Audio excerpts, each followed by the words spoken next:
Assalamualaikum warahmatullahi wabarakatuh.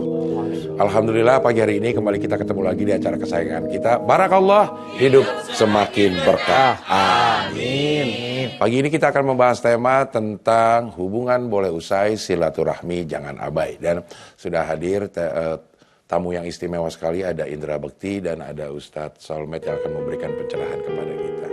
Indra, apa kabar Indra? Baik, apa kabar Pak Ustadz? Assalamualaikum. Waalaikumsalam. Ada yang mau disampaikan ke Ustadz Solmed? Ya, sebelumnya saya mohon izin Pak Ustadz. Ya. Ada uang kecil dikit. Hah? Oh, itu bukan itu sampaikan, itu minta. Oh, itu minta. Dia menyampaikan. Oh, maaf. Menyampaikan tuh mungkin ada yang mau dikomunikasikan. Iya. Oh, dikomunikasikan. Oh, kalau mau minta mantar bareng gua juga. Nah, Pak Ustadz sudah siap mendengarkan cerita? oh, sangat siap dong Kak Inbek. Baik, mohon izin sebelumnya. Jadi sebenarnya memang saya baru saja mengalami yang namanya perceraian. Nah, saya mau tanya sama Pak Ustadz sebenarnya untuk hubungan silaturahmi kami, aku sama Dila itu sebenarnya seperti apa sih harusnya gitu supaya ya anak-anak sudah tahu kami sudah berpisah, apalagi kita juga sudah berpisah rumah juga. Namun kami pengen memang baik-baik aja sebenarnya semuanya gitu Pak Ustadz. Itu sih yang ingin saya. Pertama tentu saya udah Abdel ikut merasakan duka ya Kak Inbek atas ujian, cobaan yang dialami. Mudah-mudahan di masa pemulihan Kak Inbek diberikan kesehatan oleh Allah. Itu dulu yang difokuskan. Tidak menjadikan apa yang hari ini terjadi menambah beban pikiran sehingga menyulitkan untuk proses ya, terapi menuju yang lebih baik. Tapi sebelumnya saya mau tambahkan sedikit. Ya. Ini tidak karena saya sakit terus kemudian saya ditinggalkan oleh Dila, bukan karena itu. Tapi ini atas memang kesepakatan kami Bersama. berdua. Ya. Saya udah mungkin lebih senior. Lebih tua. Bukan. Apa? Pengalaman. Oh, pengalamannya pernah. Pengalaman. Pernah. Iya. Iya betul. Pengalaman saya udah pernah mengalami masa di mana kita berpisah. Iya. Kita bercerai.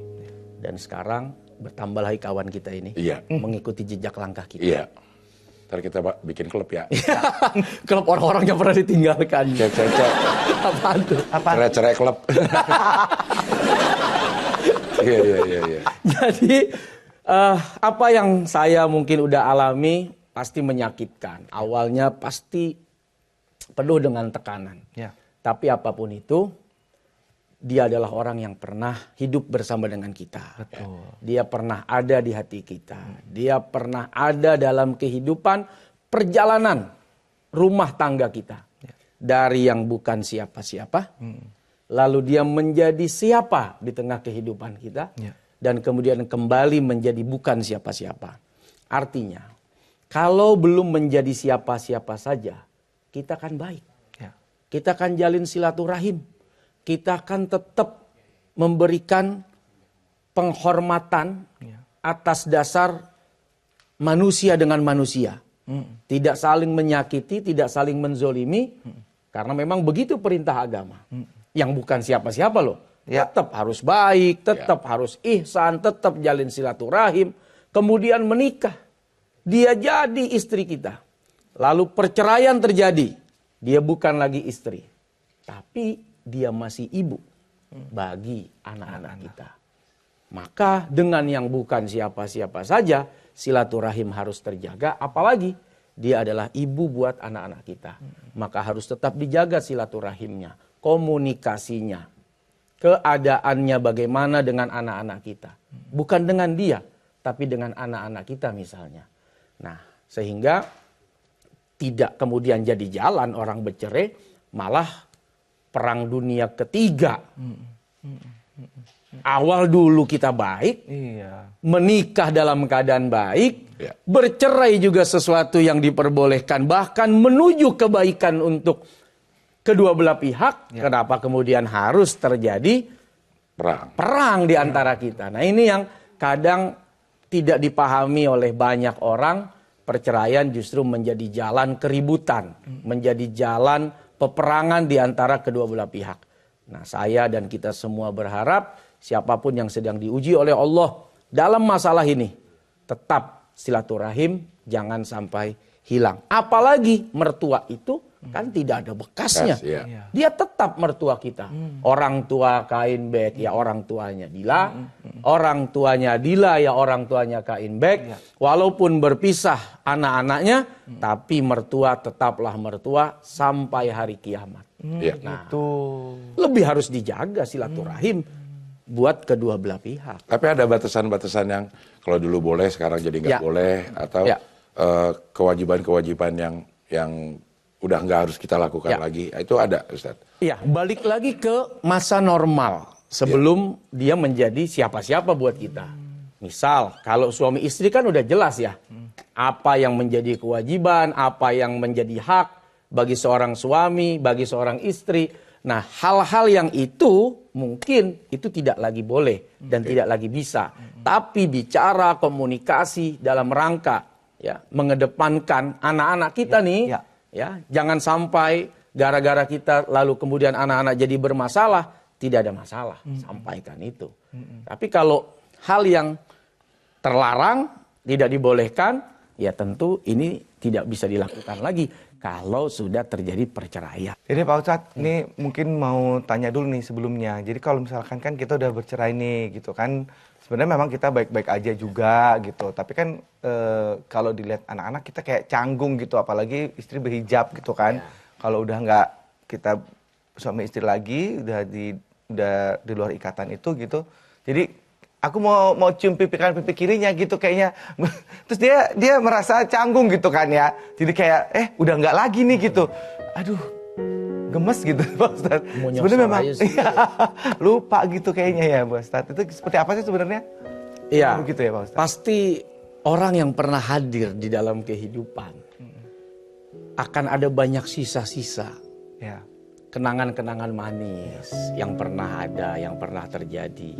Apalagi sudah bertahun-tahun ada buah cinta dan kasih sayang yang hadir di tengah-tengah kehidupan. Maka kecanggungan, kemudian rasa ingin, tadi Kain Bek bilang, gue pengen cium sebagai bentuk kasih sayang, gue pengen peluk. Secara hukum agama ya tidak boleh. Karenanya di dalam Islam itu ada kesempatan untuk orang bisa kembali. Rujuk namanya. Atau kalau dia khulu, dia meminta cerai dengan tebusan yang diminta oleh Kain Bek, bisa pernikahan itu dilangsungkan kembali. Sebagai bentuk apa? Bentuk mungkin penyesalan di antara kedua belah pihak. Atau bentuk introspeksi yang sudah menghasilkan keputusan yang baru lagi. Nah, sebegitu hebatnya Islam memberikan rahmat bagi siapapun. Memutuskan untuk bercerai, itu bisa jadi rahmat. Kembali dalam ikatan pernikahan, itu juga bagian dari rahmat.